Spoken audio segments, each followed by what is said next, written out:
João, você deu alguns exemplos aí que mostram um pouco a importância que os militares tiveram nessa história portuguesa, né, anos 70. Bom, hoje o Portugal faz parte da União Europeia e é um Estado, acho que foi um dos fundadores da Membro OTAN. fundador da OTAN, isso. Hoje, como é que os portugueses veem acho que imagino que os militares já não tenham mais essa influência na política, mas como é que os portugueses veem a OTAN e como é que eles veem a guerra da Ucrânia?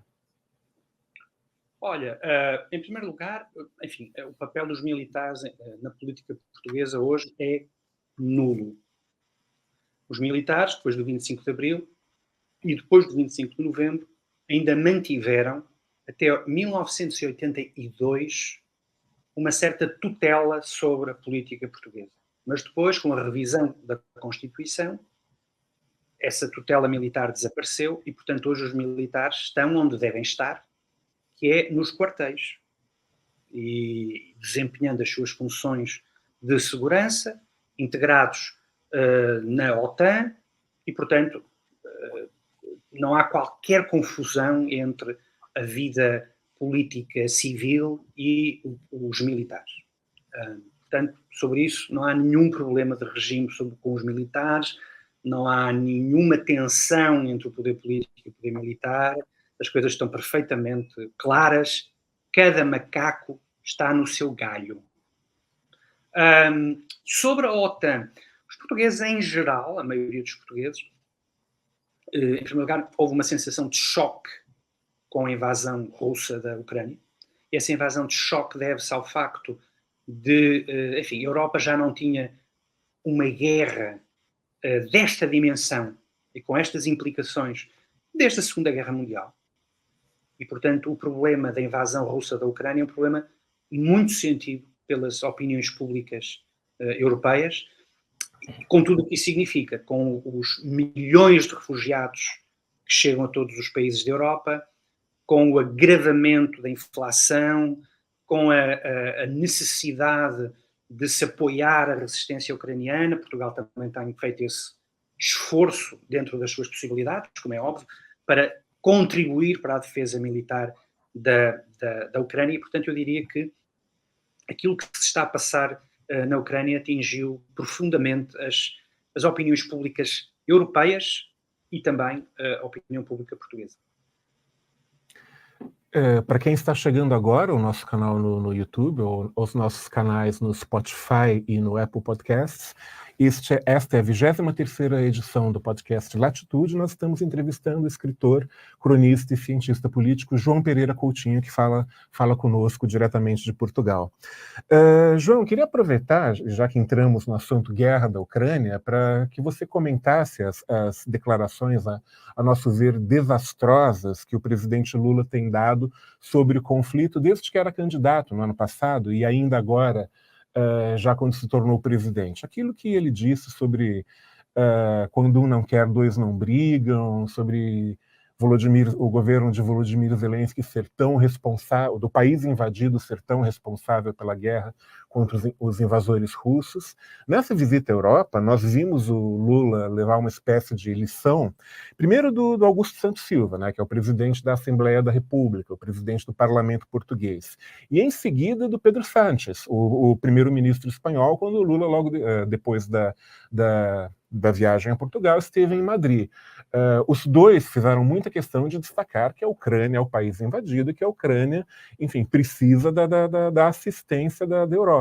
E ambos são políticos socialistas, né? Tanto o Santos Silva quanto o Sánchez são dos PS de seus respectivos países. O que indica, no mínimo, que não é uma questão de direita e esquerda a guerra da Ucrânia.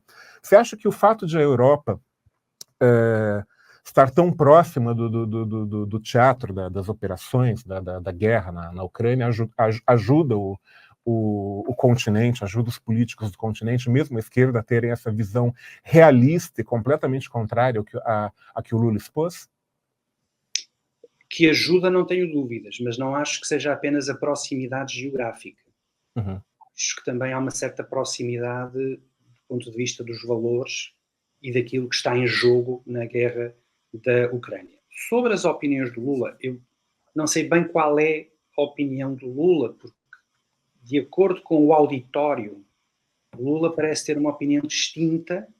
Portanto, eu não sei exatamente qual é a mais recente opinião do Lula sobre este assunto, porque na visita à China a opinião era uma, depois em Portugal a opinião já era outra, e, portanto, eu não sei bem qual é a opinião. Mas eu acho, enfim, tentando penetrar, não é, no nevoeiro que rodeia o presidente Lula sobre este assunto, Lula parte do pressuposto de que, primeiro, existem dois culpados nesta guerra, que estão mais ou menos no mesmo patamar, a Ucrânia e a Rússia, sendo que, no caso da Ucrânia, Lula inclui também os Estados Unidos, a OTAN e a União Europeia. E, portanto, todos são culpados, e isso significa que, basicamente, a paz só não existe porque é do interesse da Ucrânia e da Rússia, e da Ucrânia, da OTAN, dos Estados Unidos e da União Europeia continuar com este conflito. Porque eu acho que aquilo que Lula imagina é que seria fácil resolver este problema tentando convencer Zelensky de que ele teria que abdicar de território, a Crimeia, para começar, e depois o leste do país, que foi invadido por Putin. E, portanto, aquela frase, Zelensky também não pode querer tudo, significa que ele tem que sacrificar uma parte do seu território e entregar à Rússia. Bom, eu acho que esta comparação é uma comparação que não faz qualquer sentido. Em primeiro lugar, não faz sentido porque aquilo que nós... havia uma frase muito conhecida que era sobre a Segunda Guerra Mundial, e essa frase era... alguém dizia que, bom, eu posso não saber muito sobre a Segunda Guerra Mundial, mas há uma coisa que eu sei. É que não foi a Polónia que invadiu a Alemanha. E o mesmo se aplica aqui na Ucrânia. Não foi a Ucrânia que invadiu a Rússia. E, portanto, qualquer discussão sobre a Ucrânia que tenda a iludir este ponto fundamental, para mim é uma discussão que já está viciada à partida. Em segundo lugar, todas as declarações do presidente Lula sobre a guerra da Ucrânia nunca partem do pressuposto de que, se a Rússia retirar do território que invadiu, a possibilidade de paz é possível. Ou seja, Lula parte sempre do pressuposto de que a paz só é possível se aquilo que for invadido se render ou render território. Como é que se pode explicar isto? Bom, em primeiro lugar, eu acho que podem existir razões económicas ou geoestratégicas para que o Brasil se posicione desta forma, enfim, relativamente à China, relativamente à Rússia. A economia brasileira precisa dos fertilizantes russos, também precisa de mercado para exportar na China, portanto eu entendo isso.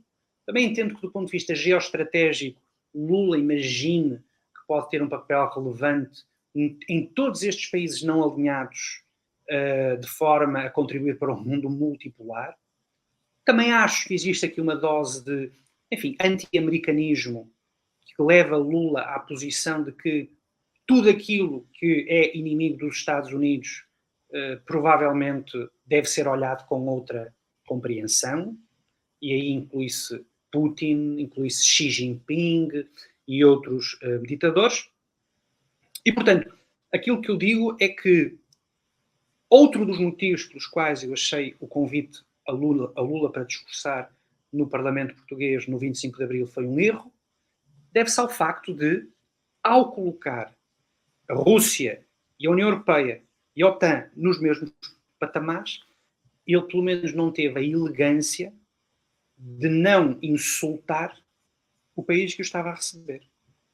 Porque Portugal é membro da União Europeia, é um dos membros fundadores da OTAN, contribui para a resistência ucraniana e, portanto, convidar para a data mais importante da política portuguesa alguém que coloca Portugal no mesmo patamar de uma Rússia, por exemplo, parece-me, no mínimo parece-me insultuoso.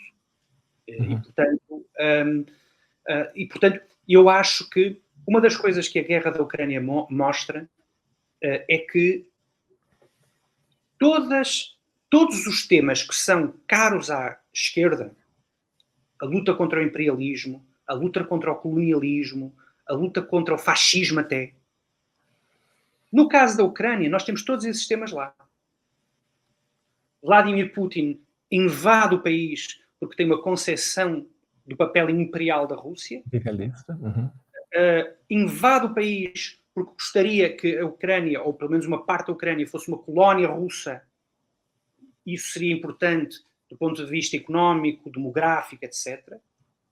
Vladimir Putin é um exemplo claro de alguém que se filia em vários pensadores fascistas ou parafascistas que têm uma concepção muito parecida do poder político e do papel da Rússia no mundo, como outros pensadores tinham relativamente à Itália fascista. Ou seja, todos os elementos estão lá. E neste caso, nós nem sequer estamos a falar do imperialismo ou do colonialismo que existiu há 100, 150 ou 200 anos atrás. E, no entanto, no momento sacramental em que estamos perante um exemplo claro de fascismo e de imperialismo, a esquerda não consegue ver aquilo que está à frente dos seus olhos. E acho que esta é uma oportunidade histórica perdida e vai ser muito difícil, eu devo dizer que no meu caso vai ser muito difícil, daqui para a frente, em certas partes desta esquerda, não toda, porque há uma parte da esquerda importante, você citou os socialistas portugueses, os socialistas espanhóis, etc. Mas há uma parte desta esquerda, eu nunca mais vou olhar com cara séria quando ouvir acusações ao imperialismo e ao colonialismo. Porque no momento chave, na hora H, falharam na denúncia do colonialismo e do imperialismo.